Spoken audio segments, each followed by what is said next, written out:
So, hi and welcome to the Firefly Adda, the virtual conversation starter, where we bring out some thought leadership stories, some pearls of wisdom, some deep insights, and some great learnings at the end of it all.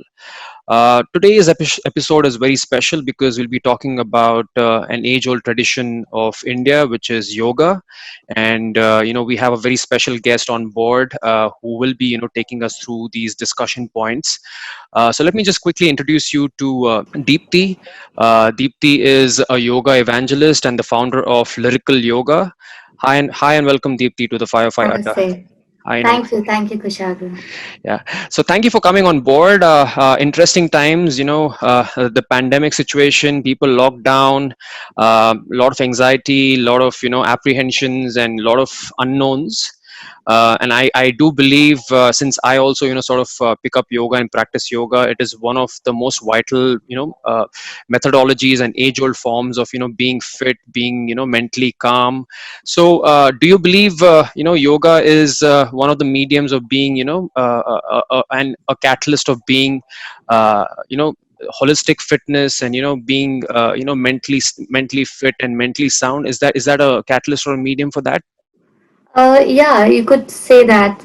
So, if I take you back to what yoga really means, Hmm. it is about the union of you with the higher supreme. Whether you call it God or whether you call it some universal energy, one source. Hmm. It is about the union of two. Or whether if you want to just go uh, in a very layman, you can talk about say that it is a union of you with your real self, because we don't really know what we really are, right? Hmm. Yeah. So this is what it is. Hmm. So now when we see about and yoga is actually that philosophy, and then we have so many sutras and so many things that talks about in depth of what yoga philosophy is.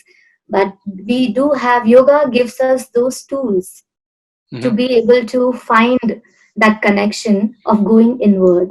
Whether it starts with your body, then it starts with your breath, then it starts with your mind. Hmm.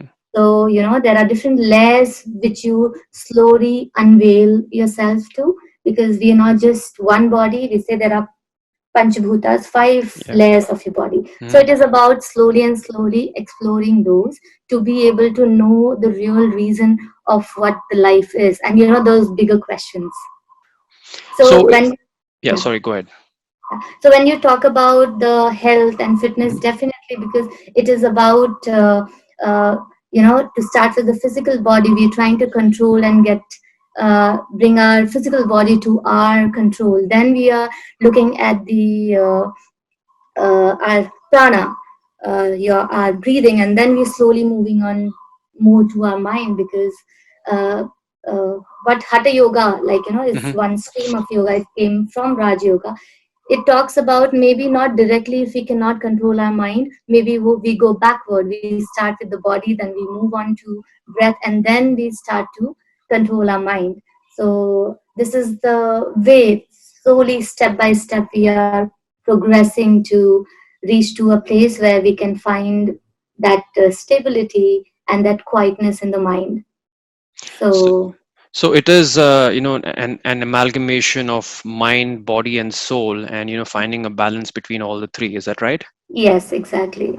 How do we? So that's how we have tools like, when you talk about asana practice. Hmm. Now, everyone thinks of yoga being just asanas, but it is just one of the limbs of Ashtanga yoga. Hmm. You have like 8 limbs of yoga. Then we have pranayamas, where we are Yeah. trying to control our breathing, to slow down our breathing, Hmm. actually. And then we have pratyahara, dharana, dhyana. So these are different tools that is provided to be able to find who you really are, and what is maybe what is the reason of you being born, or the purpose of life. Great. So I think with the pandemic situation that we have, that we are experiencing, all of us. So do you believe an individual's immunity, the answer to that could be yoga in any way?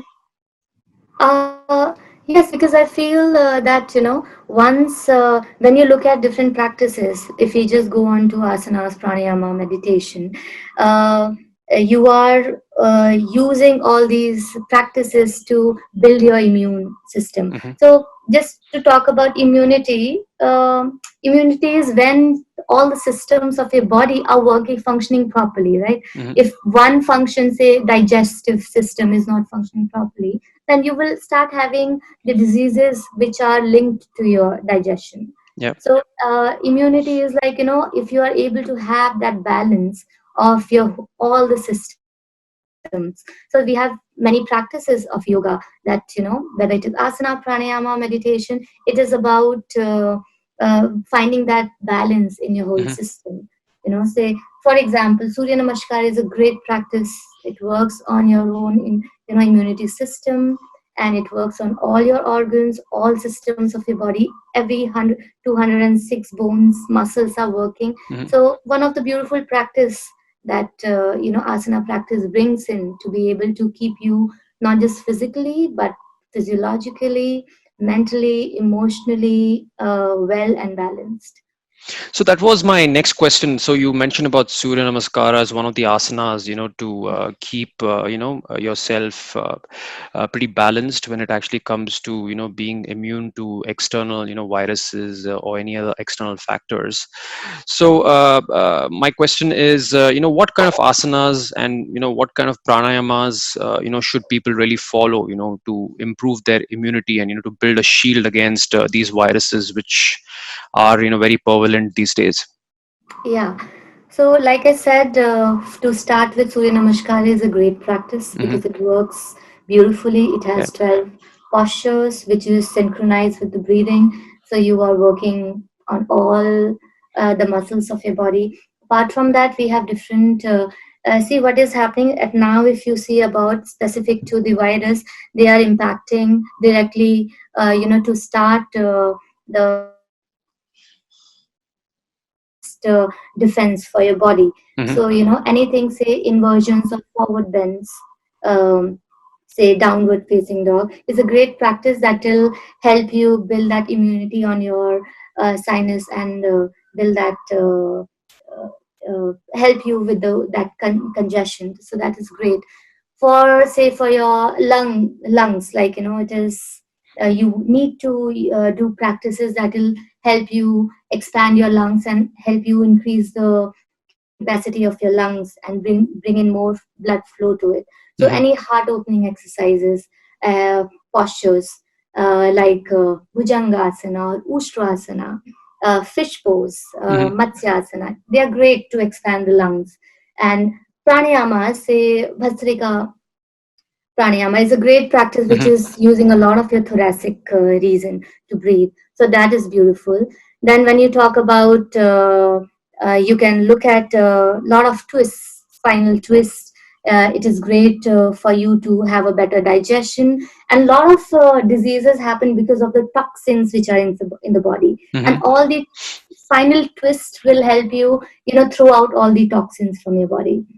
So these are like then you have forward bends, like I spoke to you about. Then you have inversions, you have spinal twists, you have back Hmm. bends. So I think these are beautiful practices. And then you can do anulom vilom Hmm. for balancing, to just to work on your neural system, to just keep you balanced, keep you peaceful. And right now there is a lot of anxiety and stress happening, Yep. because we are all scared of, if it is going to be us. So we can use yoga to help you de-stress ourselves, because so all of our energy is not going into Hmm. all this. We are only hearing news about how many numbers have gone Yeah. up, you know like which areas are higher, like, Affected. Yeah. affected and on hotspots. Yeah. So I think it is important that we use our energy to be more peaceful, and maybe de-stress ourselves with yoga, all So. these practices. Yeah. And meditation is a great way to Hmm. also distress yourself. Maybe just try to be quiet for some time. A Hmm. lot of thoughts are going on in our head throughout. Maybe we can just do a small meditation. Could be 5 minutes, 10 minutes, just to close your eyes and take 10 minutes. Take 10 deep breaths. Hmm. So from our thoughts, you are cutting the thoughts and just watching the breath. So I think that is a beautiful way you can, just bring that calmness to yourself. Yeah, so my next question was around, how does one actually be calm during such situations, and, learn the attributes of, being patient, and, have some empathy towards others, show that compassion. So you did talk about meditation. So what kind of meditations do you recommend? So is there some guided meditation that people can look forward to, or any sort of tips and best practices around that? Yeah, I think yeah, you'll find many. There are different methods and different ways people are doing the meditation. If you are new to the practice, the best way is like to just close your eyes and start to watch your breath. Uh-huh. So what happens with the mind is, the mind is always wandering. So our idea is bring your awareness, your mind to one point, that single point, and that one subject, one point could be your breathing. So if you just close your eyes and just watch your breath, I think this could be a great way to just start. And then we have different more practices. We have you know om meditation that we can do. Then there is japa, ajapa, because there are different, like maybe different levels of meditation Hmm. practice. But to start, I think it will be great to just take a moment to slowly take your awareness to your breathing and just listen to the breath, because I think we all take our breath for granted, Yeah. isn't it?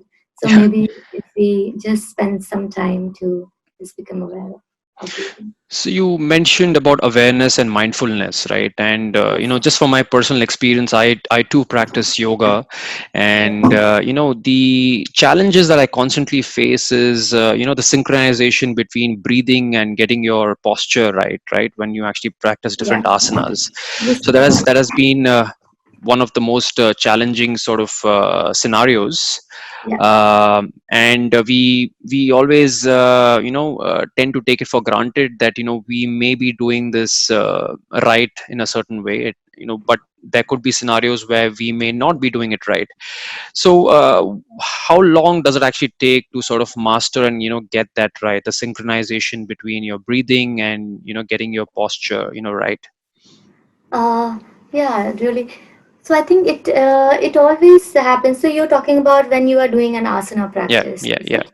Yeah. So I think see what happens is the sometimes we get so lost in Hmm. our physical body Yeah, that we forget our breathing. As a beginner, initially it will be difficult for you to hold one pose. yeah. You are already struggling. It depends on how what level of flexibility you are in. Hmm. So there are different modifications to your asana practice. Basically, these modifications are only to be able to keep the ultimately the spine upright. Yeah. What happens when the spine is straight? Your lungs would expand. Hmm.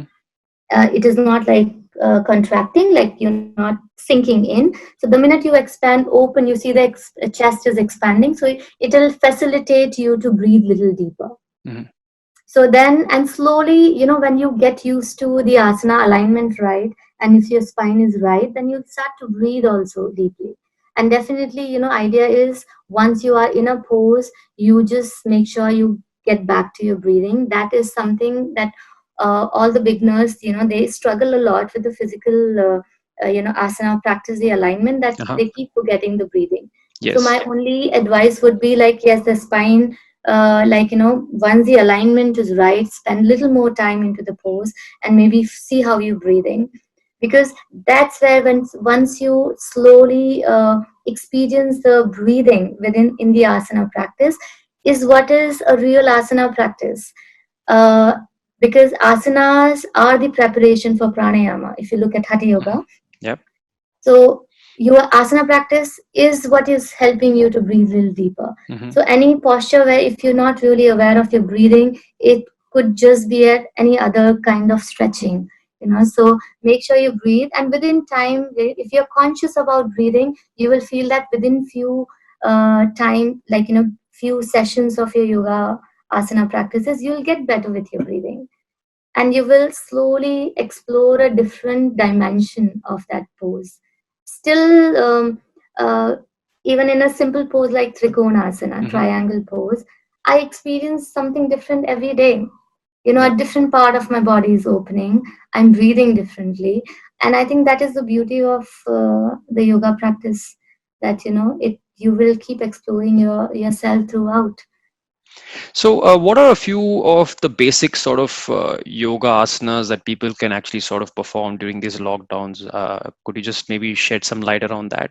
Sure, you can just if you've been practicing, you can start with say 3 to 5 rounds of Surya Namaskara. Hmm. Great way to also warm up your body, and then you can start with a few forward bends. It could be standing forward bends like Yep. Padangushtasana, Uttanasana. Then you can do Adho Mukha Svanasana, downward facing Hmm. dog. Do some trikonasana, standing postures. These three postures will be great. Then you can look at backward bends like bhujangasana, Hmm. ustrasana. Um then you can do inversion. Inversions will be really great this time. So you can look at doing sarvanga if you have been practicing, but always, make sure you are under the guidance of a teacher if you've been practicing. Hmm. Great, because it's important that how your alignment is and how you're Yep. breathing into the pose. These practices will be great. Then for pranayamas, you can start with bhastrika pranayama for your lungs. You do kapalabhati, a great practice for your abdominal air region, and for digestion, and it will help you stimulate all the organs around your abdomen. Hmm. Then you can do Nadi Shodhana, Anulom Vilom, great practice to work on your nervous system. It will calm you down, bring you that, uh, de-stress you that we've been talking about, Yep. which will really help you with that. And like maybe a short 5 to 10 minutes of meditation where you can just close your eyes and listen to your breath. And Om chant will be a great practice. If you like chanting Om, you can just close your eyes, chant Om Hmm. for 10, 15 times. I think it will make a nice a small session, like small sequence of Hmm. you of like say 30 minutes if you have. um, I think it will be a great way for you to build in that immunity within you by practicing yoga, asanas, and pranayamas. And yeah.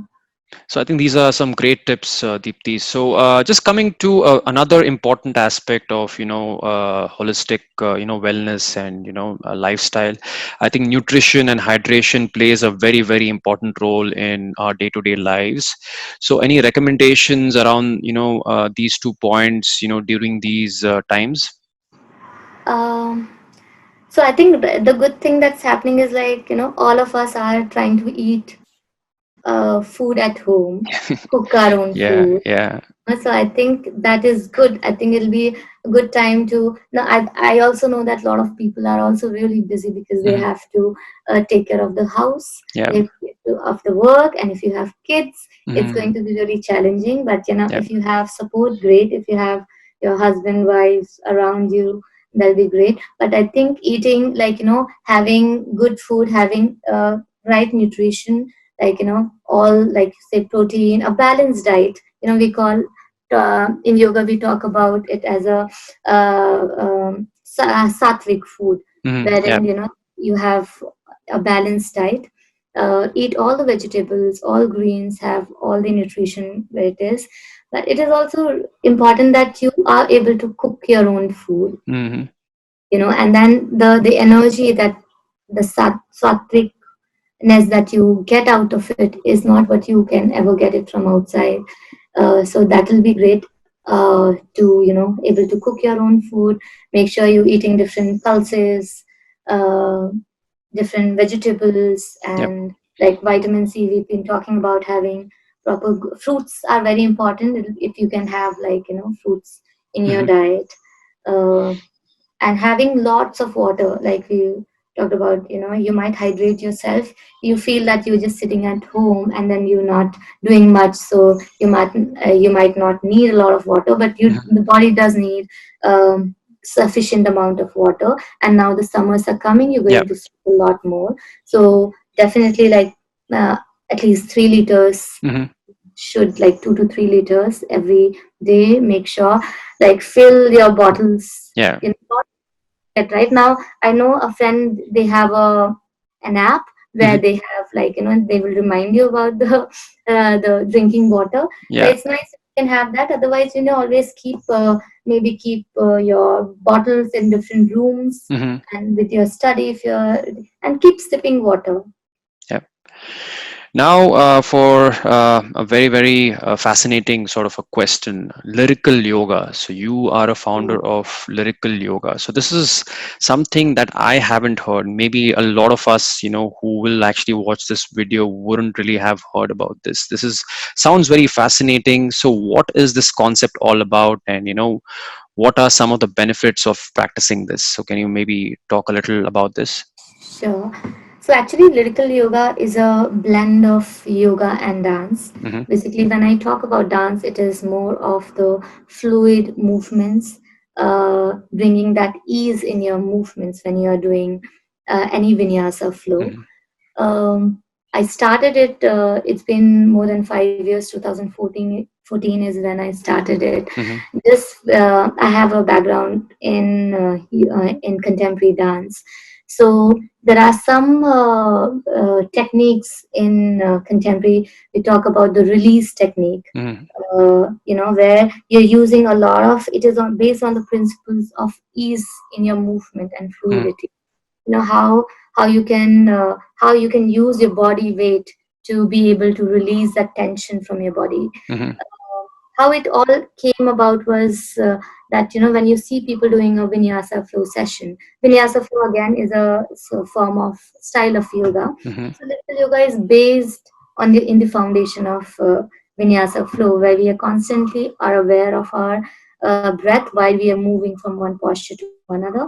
But there are few foundations where how we are moving from one posture to another.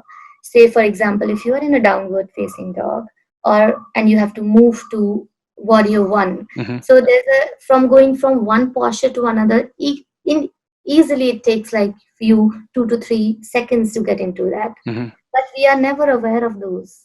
We Yeah. are only aware of our final pose, Hmm. how, and we often forget the journey.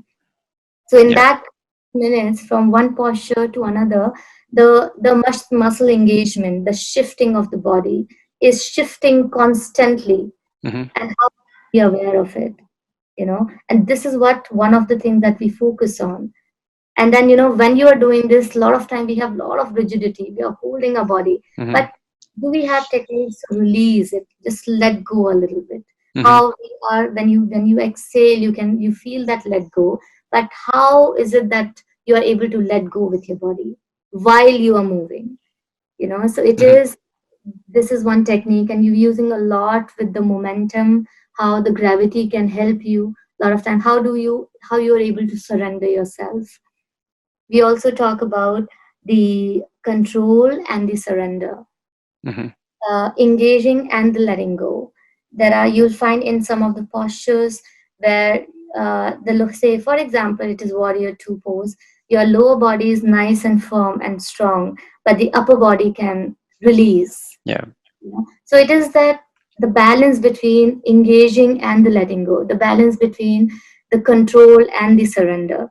So there are different principles and different techniques that we do in this practice, so that people feel that they are able to find that freedom in their body Hmm. much more than, it is just a methodology, teaching methodology, and the technique that you bring in to your vinyasa flow, so that people can experience that openness in their Hmm. body. And what happens, a lot of people who are rigid and who are not that flexible, they also are able to experience the flow with much more grace and ease, because we are not it is not for people who are flexible. Because Hmm. this is what I hear a lot, that people feel that, okay, how will I be able to flow like you? So I tell them, you will only be able to flow like yourself, Hmm. because the practice is for you to find that limitation in your body and then flow with it. So people, like, what I get from my students is, like, they could still flow and feel that water quality in them, Hmm. that made them really ease and release those tensions around. So this practice really helps you to open up more and be able to practice all the flows within the limitation. You won't feel that, okay, my hips are really tight, so I cannot do that. We Hmm. have modifications for all of them, for them to experience this beautiful flow. And it is throughout, it is, you are constantly using your breath to move into it. And we talk about how, imagine if you're not reaching your arms up by yourself, imagine if the breath is allowing you to Hmm. move your body. So there's a difference, right? When you are initiating the movement yourself, or whether your breath is initiating the movement. So the quality changes. You feel much more freedom in your body. And so I think you will get mostly all the benefits that you get out of any vinyasa flow. But here we are trying to bring in more different ways that the body can move. And I feel a lot of people find it also interesting, because we also have soft music that's running Hmm. in the session. The music is just for you to feel, our senses, like, one of the senses is hearing. So the what you feel, you can put it in your body, and then it is always about taking some energy from outside, giving from other around. We're constantly taking a lot of things from our surroundings. So I think that really helps. So yeah, this is the practice. This is lyrical yoga, which is, so when we talk about the way you are doing your practice, the flow, it feels like you are dancing, Hmm. because you are using all these techniques and foundations to be able to go inward and to be able to flow. So there's no rigidity in your thoughts. And because you're constantly asked to watch this, watch this, watch Hmm. this, watch how your arms are going up, watch how your legs are. So the mind is not also not wandering. So a lot of time people also find it like really meditative, like Hmm. it's a moving meditation. This is what I feel when I practice form. So is this one of a kind in India? So I haven't heard about this before, and it actually really sounds very fascinating. And I did attend Uh, one of your workshops, and I was actually totally taken aback by the flow, the synchronization, the grace. Like you mentioned all these points, right? So I thoroughly enjoyed that. So is this one of a kind in India? And are you actually running some workshops at this given time? Are you running any virtual workshops, online workshops, maybe where people can sort of register and participate? yes, like this has been happening now because of this whole quarantine. A 90-minute lyrical yoga session is skillfully designed. We start with centering, instituting body breath connection. We move on to warm ups and Surya Namaskara variation. We practice fundamentals and techniques involved. And then lyrical yoga sequence that we practice, followed by cooling down. We have Hmm. come online, so we Hmm. have classes every weekend, Saturdays and Sundays mornings, and we have workshops also going. So I've been, because we are based out of Bangalore, Hmm. so we have regular classes happening. We also do workshops Yeah. at different cities, and we have different days of workshops. So the whole idea is to spread this new style to as many people as possible, because there is no limitation to who can do this practice. There was a workshop where we had 55-plus-year-old, Hmm. uh, people coming in. So when you talk about the restriction or in your physical body, I think older people have much more restrictions in their body, Hmm. but still they were able to find that flow. Hmm. So you don't have to be a dancer, you don't have to be a regular or an advanced practitioner to do this. This is something that people find that, okay, we don't know if you'll be able to do it, but then if you do it once, you will surprise yourself to how the body can open up. Hmm. So we have classes happening. We're trying to spread this style to as many people as possible. I started it 5 years back. Long way to go still, Yeah. but yeah, the idea is to, and the way you came in and the way you experience it. So I think it is spreading more through the word of Mhm. mouth, because I feel that is the most powerful and one of the ways to take it forward. I always wanted to grow this organically, Mhm. and I feel that if something has to grow organically and naturally, the growth is going to be slow, and I don't want to take it any, like, in a different pace it up or something. Let it grow as it is growing. I think people will come to know about it like you did, and Mhm. I only idea is to spread it as much as I could, and people to see how the practice is, what if they can get the benefits from this practice. So how can they sort of get the access to any online, workshops which are being run? So is Instagram the right channel to reach out to you, or is Yes, it? yes. We Instagram is there. We have Facebook. Hmm. These two channels. We are there by Lyrical Yoga, and they can write to us. Plus, we just have like website is just gonna start soon. Hmm. There was some. We are reworking on the website. Hmm. So once it is there, they can look up to our website as well. But through Instagram, through Facebook, they'll get all the details. And yeah, so we have classes right now on weekends. We're going to be starting on weekdays as well. So yeah. Perfect. So I really look forward to the Sunday, morning session. So I missed today's class, but yeah, I'm looking forward to the next one. Really fascinated with the whole concept of lyrical yoga. So one final thought before we let you go, Deepti. So one good success mantra that you would want to share to our audience, maybe to inspire them, to motivate them during these tough times. Um, at this time, I think it is important that we keep ourselves motivated. Hmm. Like, this is a time when we might, the boredom might take over us, and then because we are social beings and we need to Mm. be interacting throughout. So it'll be so great that, you keep yourself busy, keep talking to people. Yeah, maybe physically we cannot connect with people, but then, we can always talk through heart. We are always there. Our energies are always there, they're Yeah. free flowing. Keep doing things, take out time to do something that you always wanted to do but you couldn't do it because of the busy schedule. Yeah. So that is something. And there is so much now with the online thing, everything is available to you right there. So Hmm. maybe take out that 1 hour for yourself or half an hour. What sometimes happens to me is, one day, which if I've not done something that motivates me, that makes me feel like, okay, now good that I did this today, and this feeling that, okay, nice, I did it, it keeps me going for the next day. But then if you've not done that, then it pulls you down, especially this time. So it's going to be hard, but you have to push yourself to do something that will lift you up a little Hmm. more, because it's very easy for us to just go inward and become little demotivated and Yeah. stressed out of. So I think it'll be nice to do something, pick up a hobby, paint, or dance, or do yoga. That will help you definitely boost Yeah. your energy and lift your energy level. Yeah. Yeah. So yeah, is this the question that you asked? I'm like, Yeah, absolutely. I mean, these are some great thoughts, great sort of parting thoughts.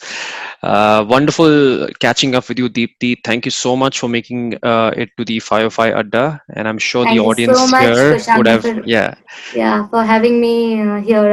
It was great yeah, having this conversation with you. And this is a great platform. I think talking to different people, having different people of different fields. I mean, it must be so great for you to be able to know about different kinds of fields and people working in different organizations and doing different work. I think this must be very interesting for you too. Yeah, absolutely. I'm learning on the go. It's become more of a virtual learning now, and I'm actually trying to push this out to our audience as well, so that they can also sort of get enabled and learn newer skill sets, understand what is happening in different, professions. What are people doing differently? So yeah, it's a way of learning and giving back to the society as well for them to pick things up and learn on the go. So that's the idea of this platform. Lovely, lovely. It's a great initiative. Yeah. Thanks a lot, Deepti, and you take care. And I look forward to the next session. Yeah. Yes, thank you, Kushagra. Thank you Thank so you. much. Bye bye. Bye.